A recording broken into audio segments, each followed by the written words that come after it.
¿Cuál usted considera que es su peor enemigo? Mi peor enemigo. Yo creo que no tengo enemigos peores. Porque creo que todos los enemigos se pueden vencer.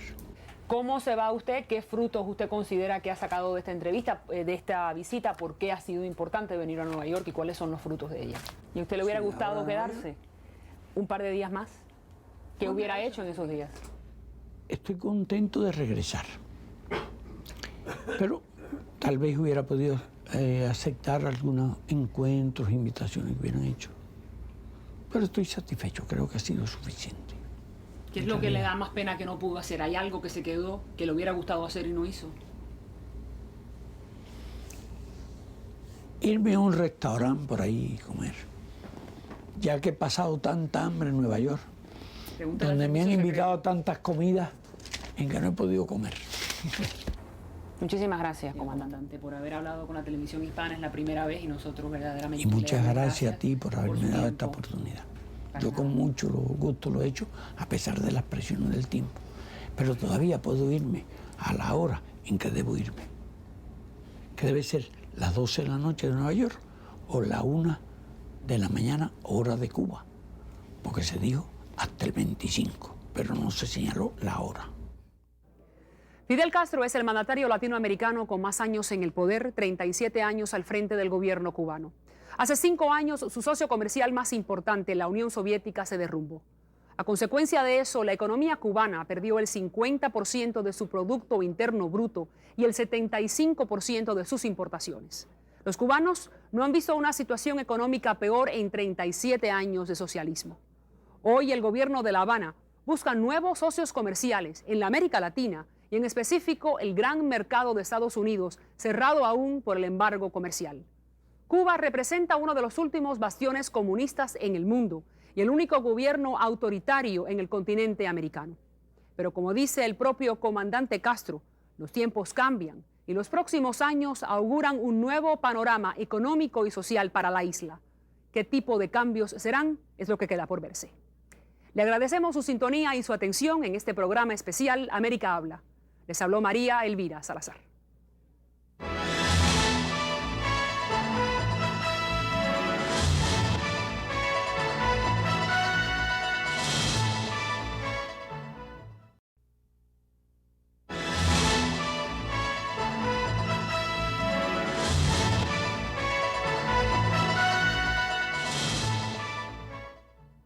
¿Qué es a lo que más usted le teme, comandante?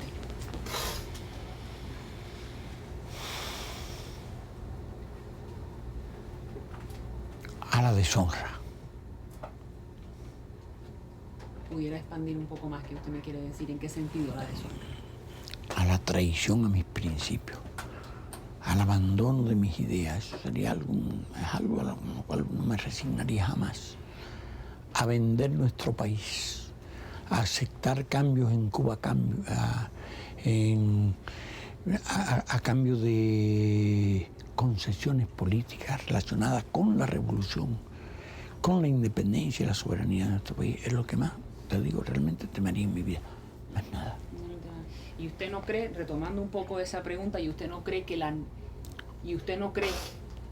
la llegada de capitales extranjeros pueden de alguna manera minar eso que usted me está diciendo? Sí, tenemos que resignarnos a eso.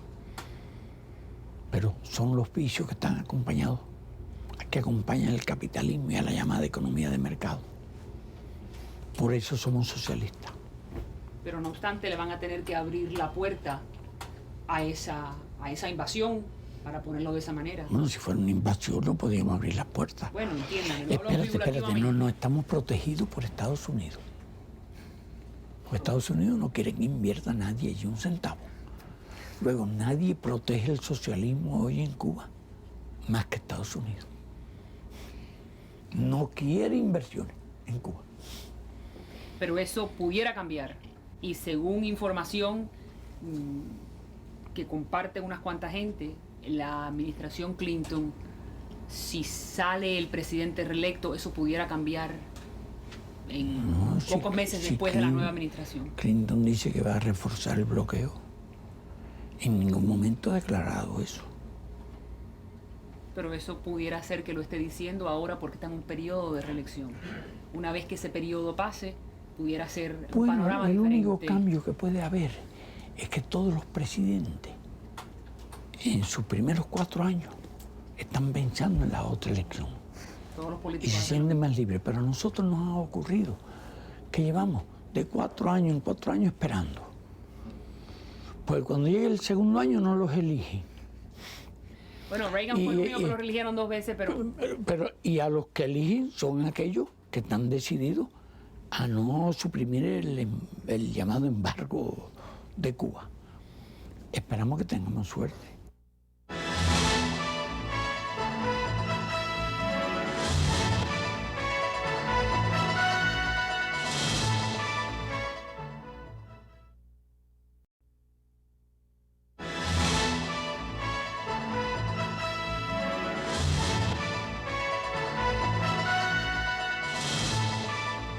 Todos los periodistas con los que usted ha hablado le mencionan... Madre, qué personajes tan famosos. Pero hay otros... Porque lo acusan de que defraudó el fisco, no sé qué cosa.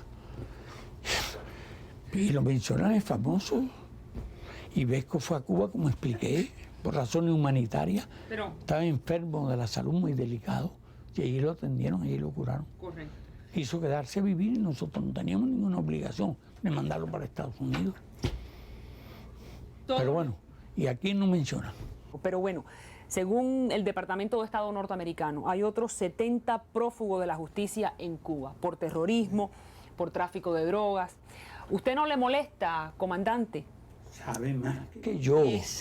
Porque yo no he oído hablar de 70 prófugos de la justicia de Estados Unidos y de gente complicada en droga. No sé. Sé que recientemente alguien se robó un barco de aquí. Era un ciudadano alemán y se lo devolvimos a Estados Unidos. Ahora, si son norteamericanos, no habría reciprocidad, porque aquí hay miles que cometieron robos, crímenes, horrores de todo tipo y nunca nos han devuelto absolutamente a nadie. No existe un tratado. Suponiendo de que fuese así, ¿no le molestaría a usted que Cuba... 70 no son muchos. En Estados Unidos debe haber como millones de gente de esa. ¿No te molesta que nos acusen a nosotros de eso y no se diga una palabra de lo que pasa aquí? ¿No le molesta a usted, no le molestaría a usted, comandante, de que si en realidad, como dice el Departamento de Estado, estos prófugos están en Cuba, ¿no le molestaría a usted que esto manchara la imagen de la isla en la comunidad internacional? Es que yo pienso que es falsa esa cifra y que califican de una manera incorrecta a determinada gente. Puede haber refugiados políticos en Cuba, de un tipo, de otro, de gente que llegó allí. Puede haber en Cuba de otros países, de alguna gente que han estado perseguidos en otros países, revolucionarios de otros países.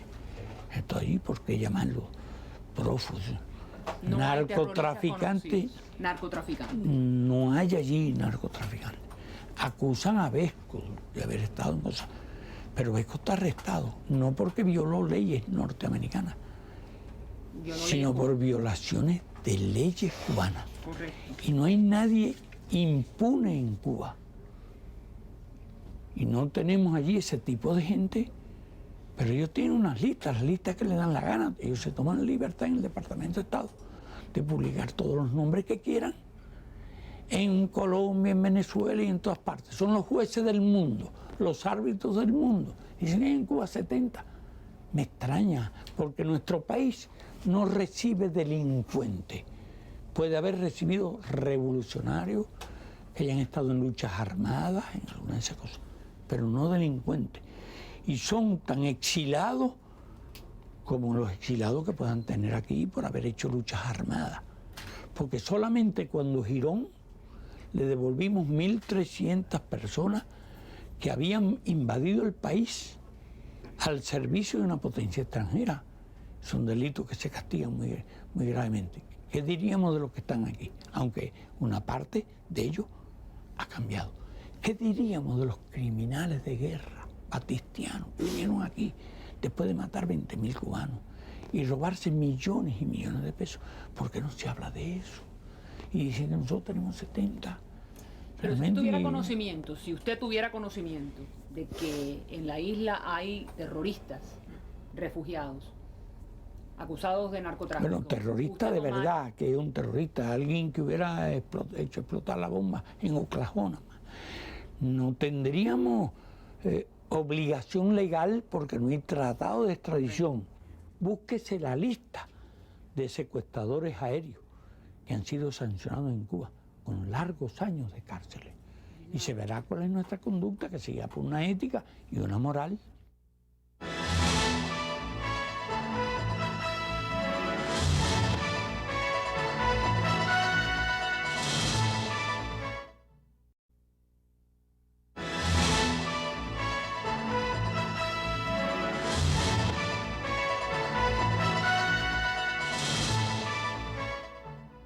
La reunión que usted, comandante, la reunión que usted tuvo ayer con los miembros de la prensa, entre ellos estaba Mike Wallace, un periodista muy conocido de aquí, de la prensa norteamericana. Y él le recordó en esa entrevista, en esa reunión que usted tuvo, una entrevista que usted tuvo con él en el año 59, la primera vez que usted vino aquí a la ciudad de Nueva York. Y en esa entrevista usted le dijo, según el señor Wallace, que la revolución cubana buscaba una democracia participativa y elecciones regulares con varios partidos políticos, y lo estoy citando. Sí, eso hace 37 años. ¿Qué pasó, comandante? Es correcto. Esa era nuestra idea, lo que pensábamos hacer en ese momento. Pero muy pronto se inició una lucha, una confrontación casi de vida o muerte entre Estados Unidos y Cuba. La revolución se radicalizó y el mismo día que estábamos enterrando a los muertos asesinados por un ataque artero de una aviación con insignias cubanas y que era procedente de Centroamérica y de otras partes de Estados Unidos, ese día declaramos el carácter socialista de la revolución. Nosotros no engañamos a nadie cuando pensábamos las cosas que estaban pensando hacer. Pero el proceso se radicalizó y las reglas cambiaron. Aquello se convirtió en una lucha vida o muerte, en que aquellas formas de organización no se ajustaban a la necesidad que tenía nuestro país de defenderse y de sobrevivir. Y entonces ya no era la democracia representativa, la radicalización nos condujo al marxismo, leninismo y a otras formas de organización del Estado y a otras formas de organización del gobierno popular. Ese es en esencia lo que ocurrió. Entonces, con esta contestación usted me aclara de cierta manera el debate que existe. Si usted ya desde la sierra venía con la idea de implementar en la isla el marxismo socialista o no, la otra escuela de pensamiento que dice que usted... Yo era socialista y unos cuantos de nosotros. Y fui predicador del socialismo, del marxismo y del leninismo, porque vi en ellos una teoría científica, una explicación de la sociedad y de los problemas del mundo. Yo primero fui comunista utópico, que partía de la buena voluntad, de la generosidad y todo eso. Pero en mi contacto con aquella literatura me hizo evolucionar hacia esas posiciones, pero no concebía que fuera el programa que en ese momento podía aplicarse en nuestro país. Yo soñaba con el socialismo algún día, pero no eran las ideas por las cuales nosotros estábamos luchando. Esa idea está en el programa de La Historia Me Absolverá, que son bien claras y son bastante avanzadas. Pero la lucha contra nosotros no comienza por el socialismo, comienza por la ley de la reforma agraria, que origina un plan de invasión como el de Guatemala, que ha costado 100.000 desaparecidos. ¿Cuánto en Guatemala? ¿Cuánto habría costado en Cuba, donde ya había cientos de miles de gente armada? Una contrarrevolución victoriosa en Girón. Y afortunadamente, por el espíritu combativo de nuestro pueblo y por la firmeza que ha mantenido, se ha librado de eso. A lo largo de todos estos años está dispuesto a seguir librándose de eso. No queremos un régimen fascista. Realmente los adversarios de la revolución se inspiraron todos en la política de hostilidad y agresión contra Cuba. Y fueron los aliados de Estados Unidos. Esa es la gran verdad. Y esa situación en la que se ha mantenido hasta hoy. ¿Qué harán las futuras generaciones? Será cosa de ellas, no cosas nuestras. Pero entonces le pregunto, comandante, esa idea original, como usted le dice al periodista, de tener una democracia representativa y partidos políticos y elecciones regulares cada 4 años, cada 6, ¿usted ve eso para el futuro de Cuba? No lo veo. Ahora tú me preguntas a mí, yo no. Sí. Digo, además, no creo. No ha resuelto ningún problema. En el mundo lo que tenemos son 4.500 millones de personas en el tercer mundo viviendo de la más increíble pobreza. Y entonces el capitalismo no ha sido capaz de resolver ese problema. Los partidos tienen cada vez menos prestigio en todas partes. Surgen incluso candidatos independientes que se postulan y salen en muchos países que no quiero mencionar. La gente cree cada vez menos en los partidos. En esos partidos que ustedes tanto defienden. ¿Por qué regresar atrás? Lo comprendo, pero usted me... ¿Y por qué fragmentar a nuestro país un montón de pedazos? Debilitarnos en beneficio de quién.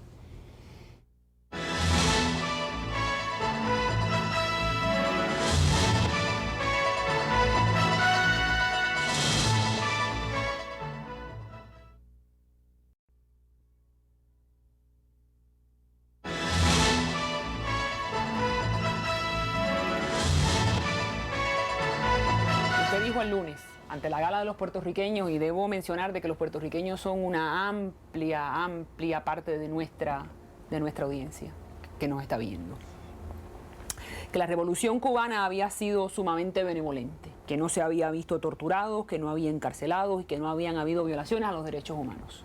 Por otra parte, usted tiene America's Watch, usted tiene France Liberté, que son amigos de Cuba, que señalan en sus informes que sí hay violaciones a los derechos humanos y que sí hay algún tipo de represión. Sí, pero ninguno de ellos ha podido decir que ha habido torturados, que ha habido personas desaparecidas, asesinadas, escuadrones de la muerte. Ya ellos, es que este concepto es muy amplio, cada vez se amplía más, incluyen nuevas y nuevas cosas, pero los tradicionales problemas que se planteaban alrededor de los derechos humanos estaban en el respeto a la integridad física de las personas. Hoy se plantea que si deben estar en la misma prisión o no, que es un preso político o no. Nosotros solemos llamarlo preso contrarrevolucionario.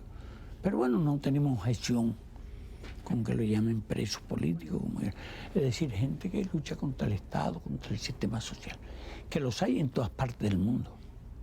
En Estados Unidos hay un número de puertorriqueños presos, hay mucha gente presa también que han tenido necesidades sociales terribles, se han visto obligados a delinquir. Los hay en México, hay presos, en Venezuela, en Colombia, en España, en Italia, en Alemania, en la Brigada Roja, en todas partes.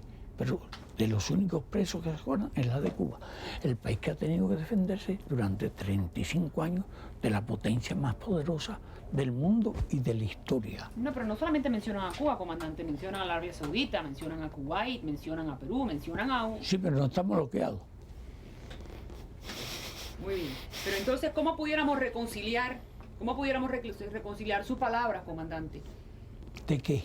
Reconciliar las palabras suyas de que esta ha sido una revolución benevolente, sí, que no han habido violaciones sí, a los derechos humanos, sí, con estos reportes que señalan que sí los ha habido. ¿Cómo se pueden reconciliar esas dos posiciones? Pero ¿de qué derechos humanos hablan? No podrán hablar de torturas. Ellos... No se preocupe, comandante. No podrán hablar de crímenes, no podrán hablar de abuso, de violaciones a la integridad de las personas. Ya amplían el campo y ese campo se amplía cada vez más. Y yo tengo entendido que una de las cosas que plantean es la cuestión de si deben estar separados o no los sancionados por un tipo de acción común, llamada común, con acciones en razón del Estado, por hechos contra el Estado. Me recuerdo de algunas de esas cosas y algunas otras peticiones que pedían. Yo recibí, yo hablé, yo conversé no lo del Watch. Franz Liberté. Sí, pero Franz Liberté, pues tenemos relaciones con Francia, con Madame Mitterrand, discutimos bastante esas cosas. Ellos nos pidieron mandar una delegación, después me dieron uno de American Watch. El de American Watch realmente presionó muchísimo todo lo que pudo por influir en el informe. Nosotros no estuvimos de acuerdo con el informe y lo discutimos con ellos. No sé si lo han hecho público o no. Y otras instituciones son tradicionales enemigas de Cuba, aunque yo comprendo que en otros lugares se preocupan de esos problemas. Pero contra ningún país del mundo ha habido tanta propaganda como contra Cuba. Eso es una verdad inobjetable. Ahora que usted me dice de las minorías, me mencionó de las minorías, ¿quién es esa disidencia, comandante? De la minoría que usted me habla, ¿quién es esa disidencia? ¿Y por qué esa disidencia no puede tener? Es una minoría. Dígame, perdóneme, ¿quién es esa disidencia? Son gente que apoyan el bloqueo como regla general. Es correcto. Que apoyan la política hostil de Estados Unidos contra Cuba, que defienden el pensamiento de Estados Unidos, que es nuestro adversario, correcto, que quisieran destruir la revolución. Sí. Esa es la disidencia en términos generales, aunque puede haber algunas excepciones, algunos de ellos que no estén a favor del bloqueo. Y de algunos que viven de la disidencia. Una profesión, la disidencia es una profesión. Y reciben ayuda de Estados Unidos. Dinero, recursos, apoyo político, todo eso es en general la disidencia. Son enemigos del país. Pero separando entonces, dentro de esa disidencia, los que no apoyan el embargo norteamericano, ¿pudieran ellos tener un espacio político más amplio? Gente que no está de acuerdo. ¿Qué tú quieres decir con espacio político? En el sentido de que puedan tener una actividad política mayor, de que puedan... La tienen amplísima. Explíqueme cómo. Bueno, 20.000 llamadas telefónicas se producen todos los días entre Estados Unidos y Cuba. 1.000 horas de radio semanal de Estados Unidos hacia Cuba. Televisión. Entonces no hay ningún disidente, ninguna oposición en el mundo que tenga más medios de divulgación y más medios de exponer sus puntos de vista que los que tienen ellos a través de estos recursos que tienen Estados Unidos. Pero usted me dice con los Estados Unidos, yo pero digo dentro Cuba, de la isla, comandante. Dentro de la isla. ¿Tienen ellos acceso a las radios rebeldes? ¿Tienen acceso? No tienen acceso, no tienen acceso. Francamente te digo que no, y no le vamos a dar acceso, porque no vamos a dar acceso a aquellos que quieran destruir la revolución. Y enseguida regresamos con esta entrevista exclusiva al comandante Fidel Castro. Acompáñenos.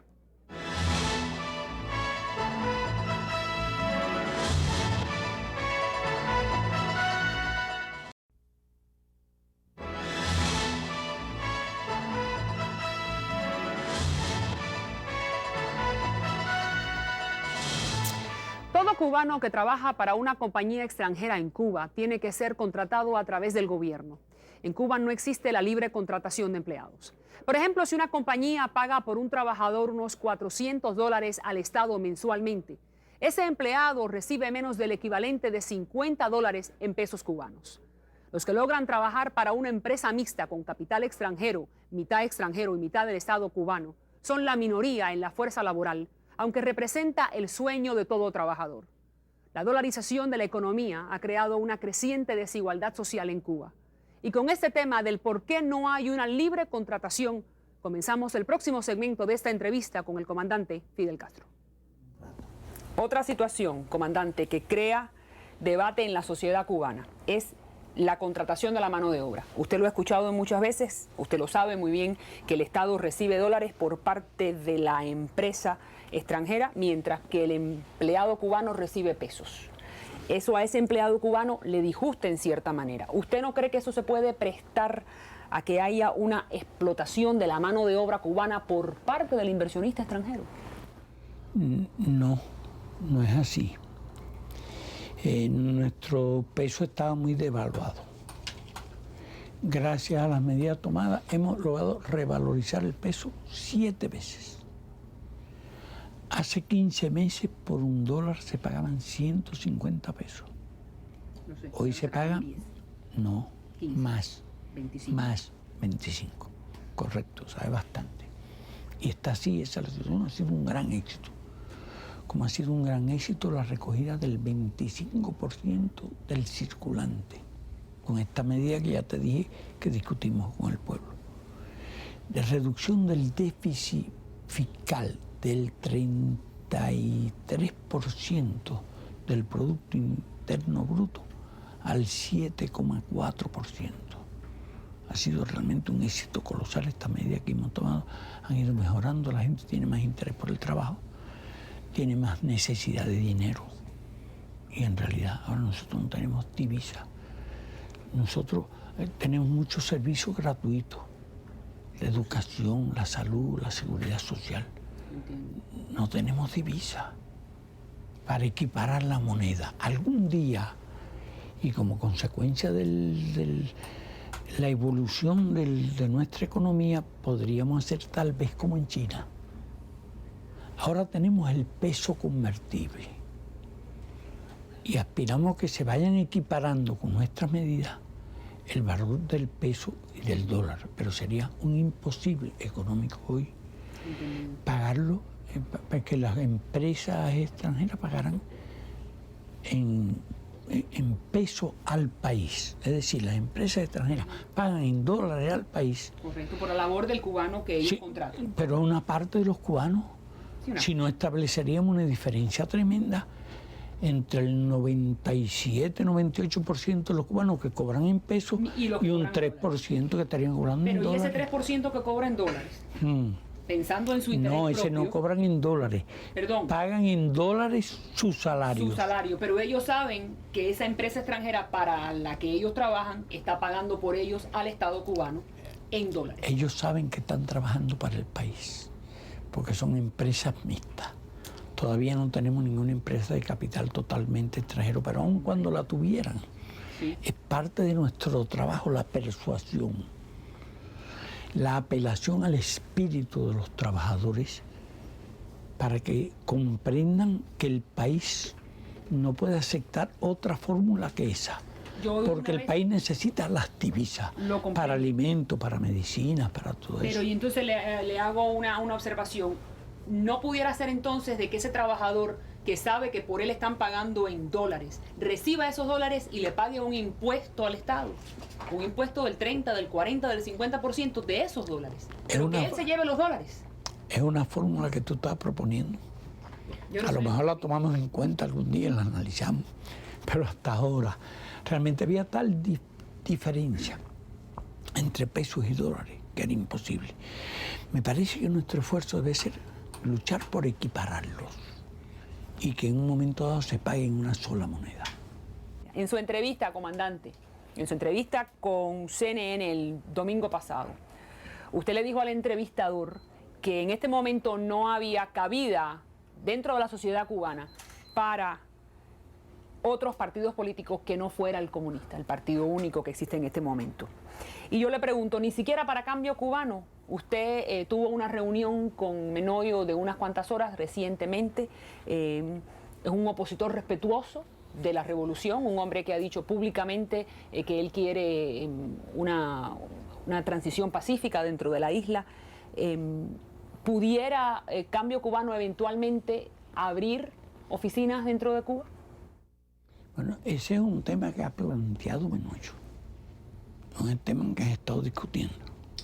No es un tema acordado. Yo lo que dije es que realmente, por ahora, quiero decir que nuestra generación actual de dirigentes y de políticos cubanos, el pueblo, no quiere el multipartidismo.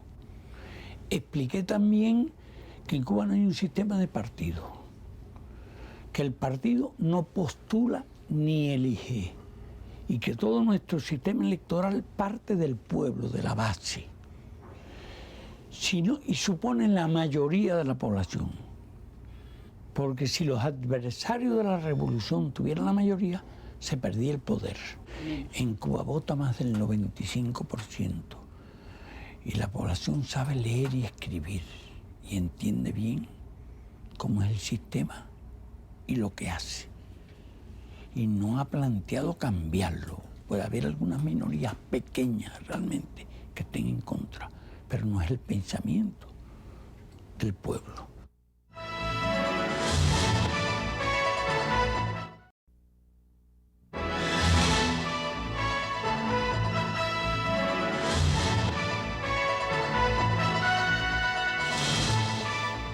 El comandante Fidel Castro, junto con Yasser Arafat, fue el mandatario que recibió el dispositivo de seguridad más riguroso de las festividades del 50 aniversario de las Naciones Unidas.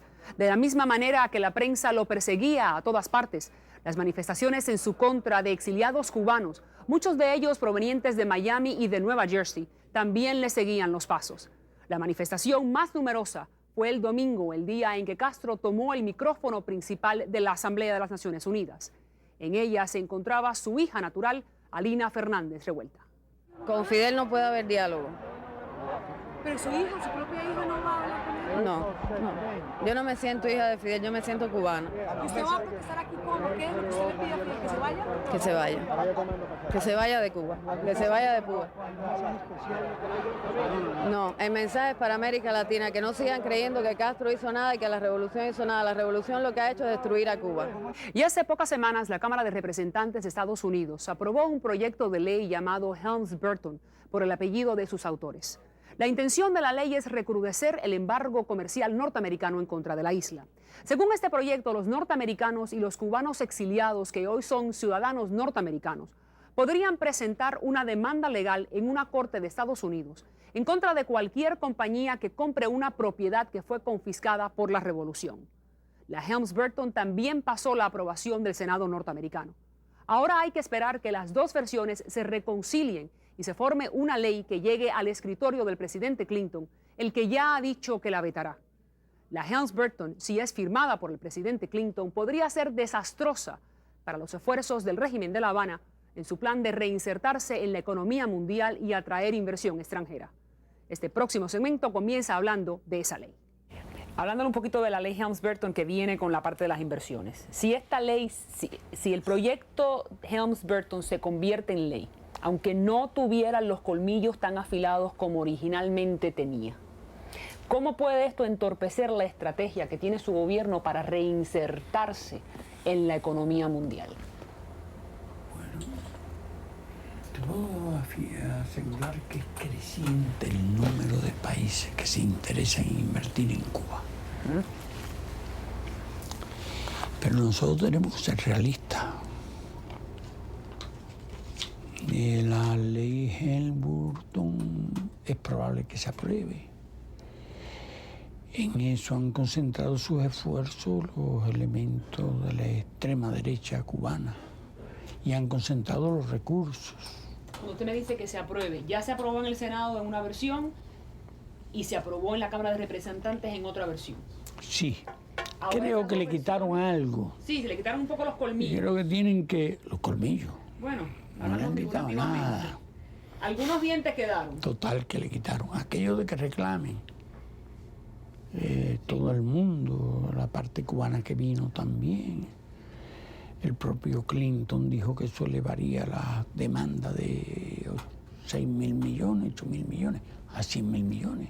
La convierte en un absurdo, un imposible. No se sabe bien cuál va a ser la versión final, porque usted sabe que ahora tienen que ir las dos cámaras, el Senado y la Cámara de Representantes se tienen que sentar para discutir a ver cuál va a ser la versión final que va a llegar al escritorio del presidente.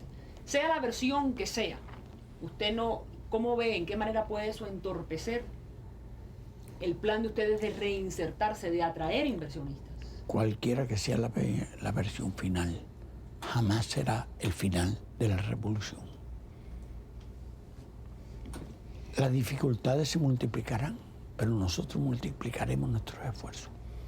No de reinserción, sino primero de sobrevivir y además desarrollarlo, preservando la soberanía y la independencia de nuestro país y sobre todo las conquistas del socialismo. Usted estaba vestido de civil, hablando de comercio y de economía. Yo personalmente en Trinidad y Tobago, en la cumbre, lo escuché hablando de turismo y de ecología. Usted, comandante, el hombre que captó la imaginación social en los años 60, en el mundo entero. Usted que fue el revolucionario por excelencia. Este nuevo papel, le puedo decir, esta nueva labor que usted tiene arriba, ¿no es un poco aburrida? Muy técnica. Hablar de revolución es un poco más romántico.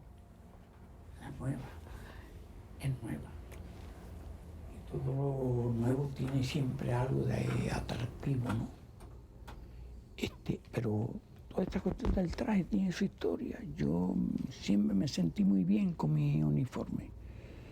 No tenía que ver con la moda, ni con nada. Ni corbata, nada. Únicamente un traje de gala muy modesto. Sin condecoraciones, sin medallas y todo eso. Pero esto surge en Cartagena, en la cumbre de Cartagena. Le exigieron a todo el mundo que fuera de guayabera. Y yo descubrí que no tenía una guayabera. Y ahora tengo prácticamente decidido ir a los actos, reuniones cumbre, con el traje. Pero he notado a alguna gente decepcionada. Porque usted no está con su Un grupo de 40 empresarios visitaron recientemente Cuba. Y digo, voy a hacer un gesto con ellos. Me voy a poner este traje. Pasaban por el lado mío, me saludaban y decían, oiga, ¿y dónde está su uniforme? Me querían de uniforme, así que esto es la cosa. Y me he encontrado más de uno y más de una que me han dicho que prefieren el uniforme. La ley de inversión extranjera, comandante, le abre las puertas, esta ley que se promulgó hace poco, le abre las puertas al capital extranjero como nunca antes en 37 años de revolución. Yo sé que dentro del foro interno del partido hay partidarios que le gusta la idea, hay gente que no le gusta la idea y no lo ve con buenos ojos, de que el capital extranjero entre en la isla. El desafío que usted tiene en su gobierno, que tiene usted delante, es levantarle el nivel de vida a los cubanos. ¿Usted no cree, comandante, que esa ley de alguna manera favorece infinitamente más a los inversionistas mexicanos, a los canadienses, a los españoles, a los poderosos, muchísimo más que al dueño, a un cubano, dueño de un paladar que tiene solamente 12 sillas y que no tiene el poder de ese español y de ese mexicano? 12 sillas era el nombre de una película. ¿Cómo dice? Era el nombre de una película que se hizo hace tiempo. Empezamos por 12 sillas. Como los 12 apóstoles, también eran 12 nada más. Después crecieron. Bueno, diga. No puedo asegurar nada, pero esa ley... ¿Usted no cree que favorece de alguna manera muchísimo más al inversionista extranjero que al cubano pobre? No, nosotros hemos tenido que persuadir al pueblo de la necesidad de esta apertura económica y de esta medida, igual que de la despenalización del dólar y un conjunto de pasos que se han dado que tienen como objetivo, como le hemos explicado a ellos, y en esto está incluido el trabajo por cuenta propia, donde hay inscritas ya 200.000 personas, aunque existía de antes, pero más limitadamente. Ahora ha sido mucho más amplia, de que era necesario para el país, para defender las conquistas del socialismo. No hemos dicho que para construir el socialismo, sino que el objetivo hoy es defender las conquistas, defender la soberanía y defender la independencia del país. Son las cosas. Hemos tenido que hablar mucho y persuadir mucho a la gente para ello. Porque nosotros pensamos que este periodo especial tenía que producir inevitablemente algún desgaste. Entonces, volviendo a la esencia de lo que usted me dice, ¿usted cree que han habido desigualdades? Hay desigualdades. Se crean con estas medidas, están asociadas a las medidas de economía de mercado que hemos introducido.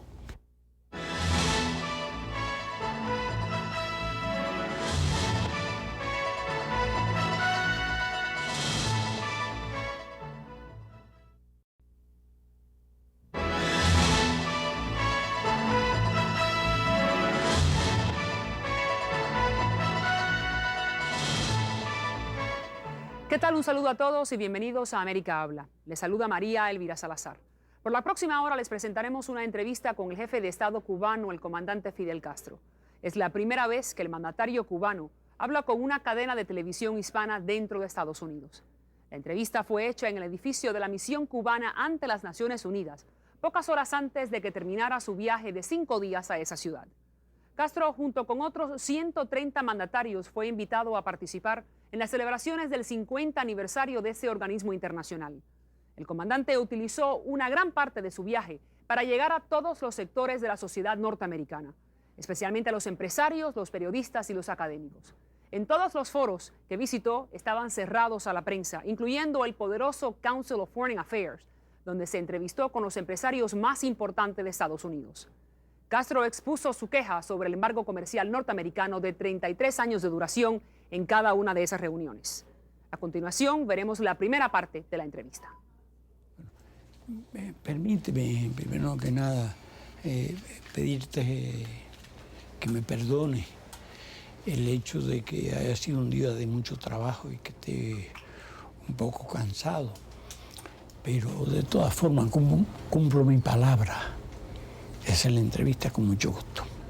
Y nosotros le agradecemos, perdone que le interrumpa, muchísimo de que usted hable por primera vez con la televisión hispana de los Estados Unidos. Como yo le expliqué, este programa llega a los 30 millones de hispanos que hay en los Estados Unidos, incluyendo Centro y Suramérica, a los mexicanos de Los Ángeles, a los puertorriqueños de Nueva York, a los salvadoreños de San Francisco. Llega a todo y le agradecemos verdaderamente que usted haya tomado interés en hablar con nosotros. Yo te agradezco la oportunidad y les envío un saludo a todos. Me preguntaba sobre el viaje e importancia. Era elemental asistir a esta reunión del 50 aniversario de Naciones Unidas. En Naciones Unidas hemos tenido un apoyo muy firme, casi unánime, contra el bloqueo.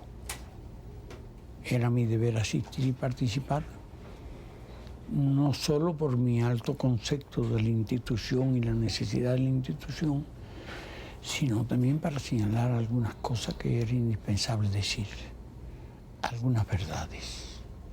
No podía todo ser conmemoración, euforia, olvidándonos de los problemas tan serios que tiene hoy el mundo y en el cual las Naciones Unidas tienen un papel muy importante que jugar.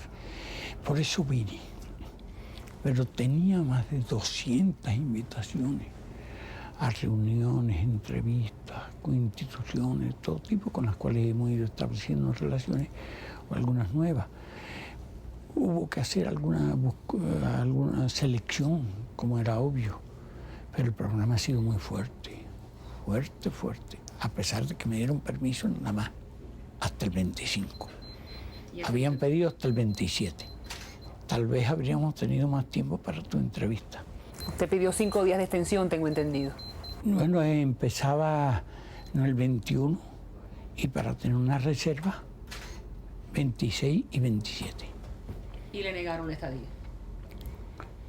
Bueno, primero llegaron noticias que era hasta el 25 de enero, porque alguien se equivocó. Y digo, ¿qué hago yo en Nueva York tanto tiempo? Me van a tener por exilado en Nueva York. Me pusieron 95. Muy bien.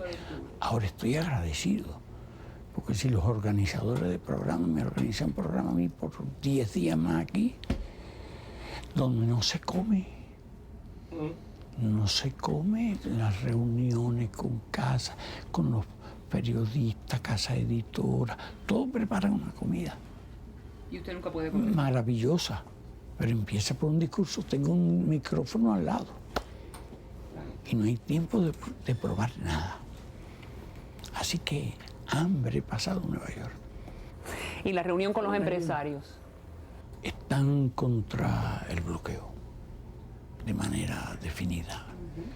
No solo por un interés económico. Cuba no es un país grande, no es China. Pienso que por una cuestión de principios. No les gusta que los excluyan de la lucha, de la competencia. Y tienen intereses que pueden ser atendidos. Pero eso es un interés que se ve en los últimos 2 o 3 años, comandante, porque en los 37 años de revolución esa presión por parte de los inversionistas no se veía con tanta euforia como se ve ahora. El mundo ha cambiado. Fíjate cuántas inversiones hacen, por ejemplo, en China y en Vietnam, en todas partes. Hay una competencia terrible, creciente, entre los distintos países y los distintos bloques de países.